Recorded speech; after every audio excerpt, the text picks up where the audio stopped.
is the post-match pint with NordVPN after Liverpool have beat Manchester United 3-0 in their third pre-season friendly. They've done the swoop, they've conquered all of Europe, and quite hopefully they're never going to stop. We are in the Williams-Bright Stadium, we are pitch side, we're delighted to be here, and Dan, we're delighted to watch another Liverpool win. You know, it might not be the biggest win of the season, but before the game, someone asked me, what do you want from this game? And I said, I want to win it, and they won it and then some. They've won it and then some, yeah. Good performance again. You know, I think they show their ability to ride a little bit of adversity. You know, I think United have a couple of spells, 10-minute spells in each half that Liverpool get the other side of when they need to. I think both Liverpool goalkeepers play particularly well.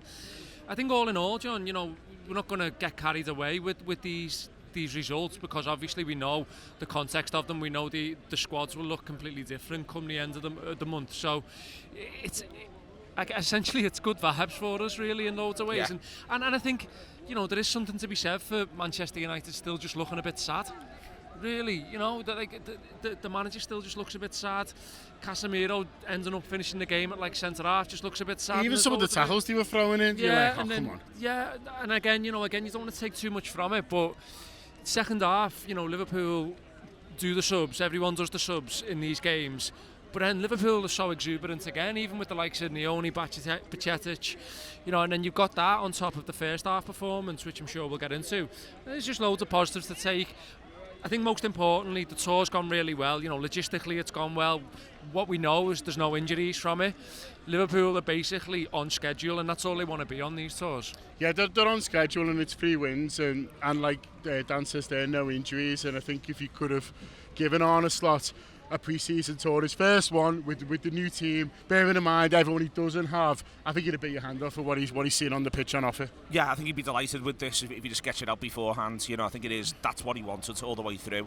I think there's loads of little interesting bits in it. I think it's worth saying, you know, Liverpool don't put a 40 minutes together as well against Manchester United as they did against Arsenal. But I think there's a couple of decisions that are made around that, and I'm quite comfortable with it. But I also feel as though with them at this point in time, you're looking at some individual performances there, and you're able to be quite impressed. But in your Manchester United, or Dan's Manchester United, the looking sad thing is United's chances, they don't look, because of the way United have structured themselves or anything like that, the chances just sort of happen. They look a bit like United in last season, where the game opens up a certain way and they do some stuff.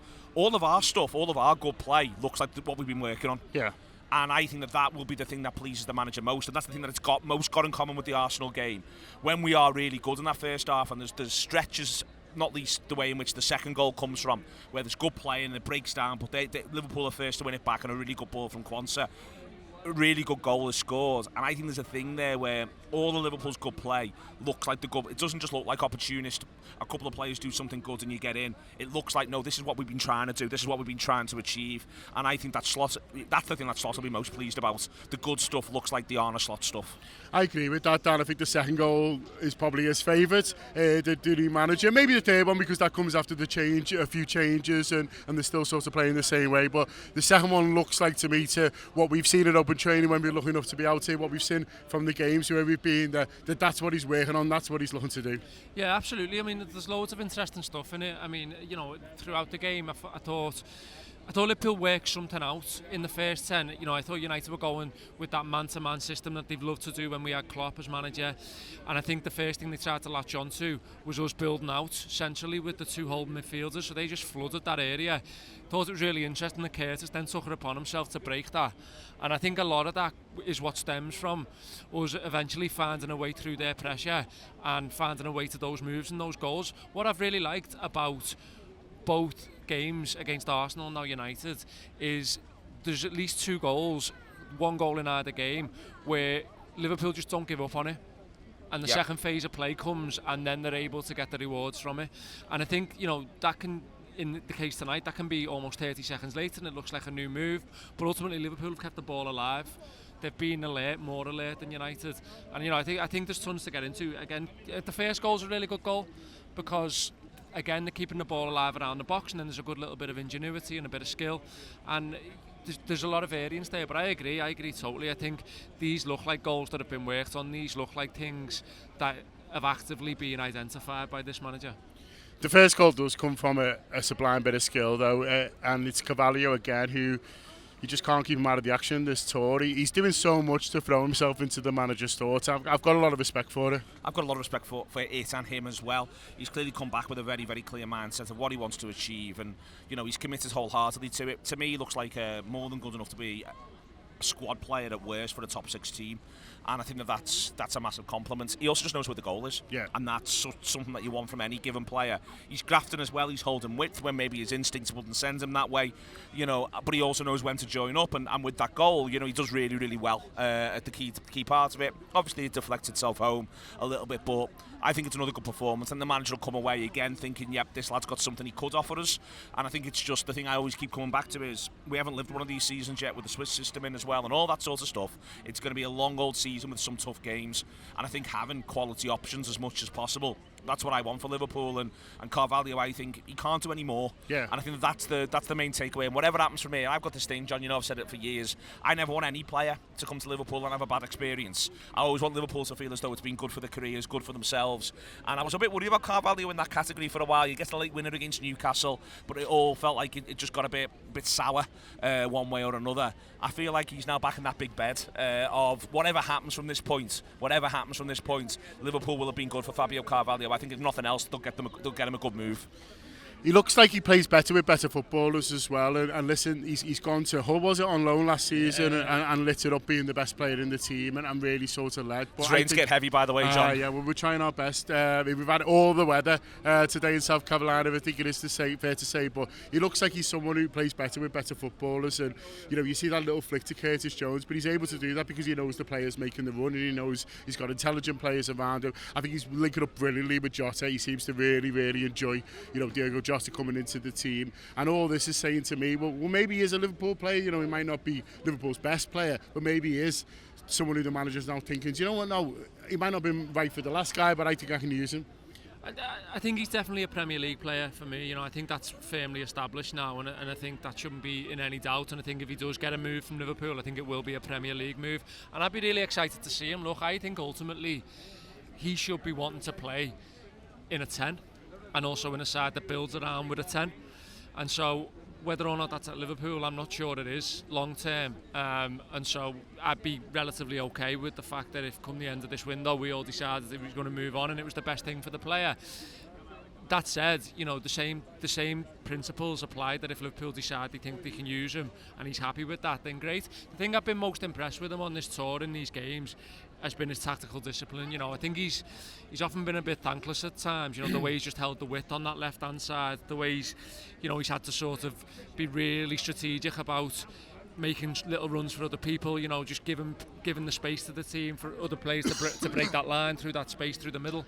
And so, I've been really impressed with that, and he's had his rewards in the last couple of games. He's really looked like he's enjoyed the goals. That's the other thing for me. Like, that shows me that his heart's still in this, if that's what we're all deciding. So, I think he's definitely a Premier League player. I think he should be playing central, and I think it's probably a bit notable that we haven't tried him in that role where we've played Harvey over the last 2 or 3 games. And so, to me, I'm not sure whether there's a long term there for him at us, but I think it'll be absolutely fine if he does get a move, and like I said, I'd be excited to see him. Other one I want to talk about, John Gravenberch comes in and he gives him more than the half. He lets him go a little bit further as well. Doesn't play at all during the Euros, so that might be in the back of the manager's mind. I was really pleased with it. I think he has 10 of getting used to it again, and I think we've seen that for all of them at some point, and then all of a sudden I thought he came alive. I was really pleased with Gravenberch in the game. I think he looks after it really well. He shows what he could do in that deeper position, and I think that is his natural position. Especially if we're going to play like this, because he is so press resistant when he's at his best. He's 6'3". Everything that you need, he's got. And I thought he linked up play really well. He did the thing where you bait the press. That's what we're seeing. You bait the press, and then what you do is you build the play, and then you back the play up. And that's what he's asking these midfielders to do. Curtis adds a 4th facet, which is you tap one in from 3 yards. Yeah. But those things I think are really good, really, really important. And I was really pleased with Gravenberch's performance. I want to come on to a couple of slight negatives, but before we do, huge shout to NordVPN who are sponsoring this run of post-match shows out here in America, and I've been enjoying using their service when I've been here for the extra security, the peace of mind. But honestly, Neil, I've loved the NBC coverage of the Olympics so much that I might try and get it when I get back. And you can do that. You can with NordVPN. You can change your virtual location. You can access TV or any kind of shows that aren't available to you in your country. And I might just stick with NBC.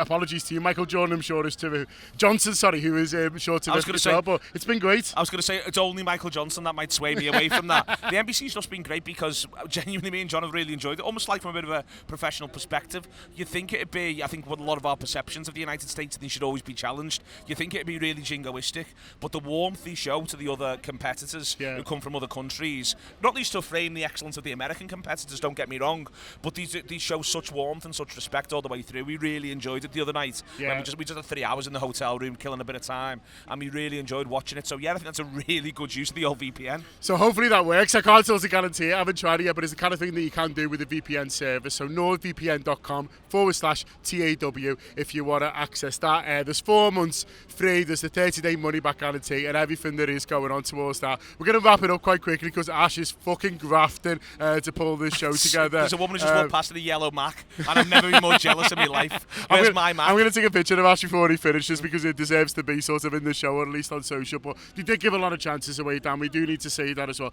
Listen, there's nothing wrong with being more clinical than the opposition. One of the reasons we do badly against Manchester United last season is because we're not clinical enough. We're the better team in all of the games, and I don't think win any of them. And so there's nothing wrong with being more clinical. But that said, we do give a lot of chances away, and it's largely by giving the ball away. Yeah, I think there was some tiredness in there, particularly first half. You know, I think there was a few wrong decisions made. And look, Steve made a really good point during the game. He said we'll probably concede one of these goals in the first 5, and people will lose their heads massively. And you know that in a sense is probably quite true, in the sense that, you know, we'll go, oh my God, that's not what we do. We shouldn't be playing out like this and stuff. They've got to find their way in. You know, they've got to allow themselves that time, and that's what friendlies are for. Ultimately, you know, it's Manchester United versus Liverpool. And I'm sure everyone here tonight will have wanted the game to be taken seriously. 77,000 here as well. And it was taken seriously. But Liverpool have got to, if they're going to play this way, they've got to learn this way. That's the thing. And yeah, I think you can allow. It's been a long tour for them. You know, they're on the back of that leg now. They're probably play today off a few heavy training days. Yeah, there's going to be a few heavy touches. Yeah, the pitch might not be exactly how they wanted it because there was a storm earlier and it battered down with rain. All of those things, it's completely natural. And the ultimate thing is we don't get punished, and the scoreline is 3-0 to Liverpool in the end. I think Konate probably looked a little bit rusty as well, and it's his first game in. He's had a long break. He didn't play at all during the Euros as well. He played the back end of last season, after mid-April. That's a good shout as well. So it's a long time since he's also played, and maybe that's a bit of a mitigation. He's the other side as well, which I found interesting, but we'll do that on the post-match show, the audio version. But he's the other side, which I think maybe gets in his head a little bit. But I think a little bit of rustiness. It was him who seemed to me, I haven't watched it back, but seemed to be like at the scene of the crime a lot. Yeah, he gave it away twice by the 13th minute in quite like Jesus Christ areas is the way I would define them. Sort of stat that, but that's what I'd define them as. Listen, that'll come in the fullness of time. He's not.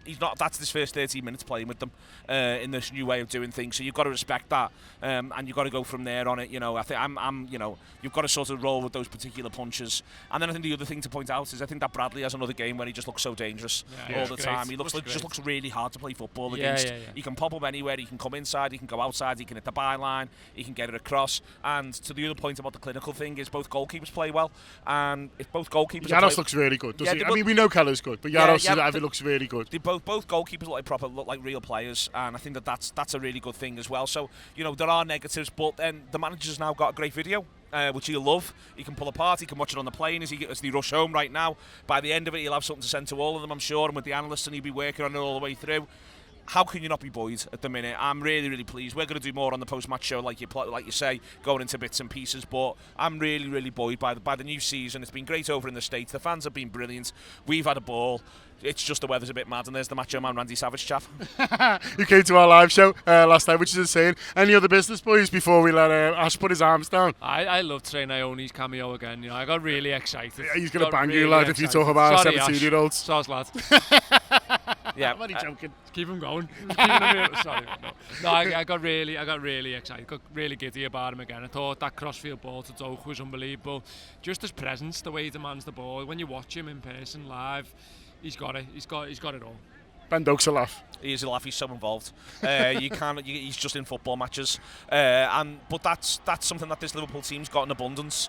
And I think that if we can harness that with closing down chances a little bit more, if we've got a gang of lads, and I think we do have, Mo Salah is involved in football matches, Darwin Núñez is involved in football matches, Ben Doak's involved in football matches. We've said it about Fabio Carvalho. You can't keep Elliott and Jones out of football matches. Yeah. These are all positives. If Liverpool can just sort out the other stuff just a teeny little bit, and we've already seen a pathway towards that, then again, it's something else to be excited about. No one's getting carried away, but I don't know what the thing is before you get carried away, because that's where I am. I'm going to keep saying we're not getting carried away, but I'm just at one level. If carried away's there, I'm just there. Well, listen, if we don't finish here, I think we'll get carried out the ground by some burly security men, so we're going to leave it there. Those cheers there, I think Liverpool have already left. They're out of town, but we're still going. Listen, we've really enjoyed it.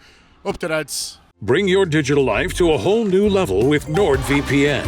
Choose the fastest VPN on the planet and explore the internet without interruption.